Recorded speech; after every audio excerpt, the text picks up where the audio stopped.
আসলে খুবই খারাপ হয়ে গেছে, সংকটাপন্ন। কারণ এই বর্তমানে এল নিনোর যে প্রভাব, এল নিনো পিরিয়ড, এই পিরিয়ডের আগের পিরিয়ডে অনেক ভাইরাস ছড়াইছে এল নিনোর কারণে।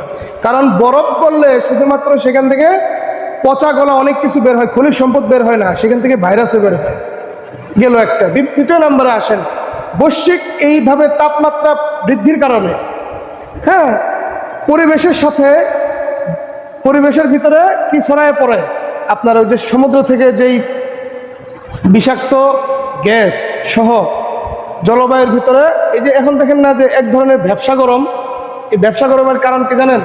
তাপমাত্রা কম, তাপমাত্রা 35 ডিগ্রি 36 ডিগ্রি, কিন্তু আপনার রিয়েল ফিল, আসল অনুভূতি হচ্ছে 42 ডিগ্রি 44 ডিগ্রি 40 ডিগ্রি।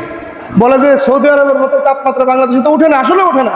সৌদি আরবে 45 ডিগ্রি, বাংলাতে 8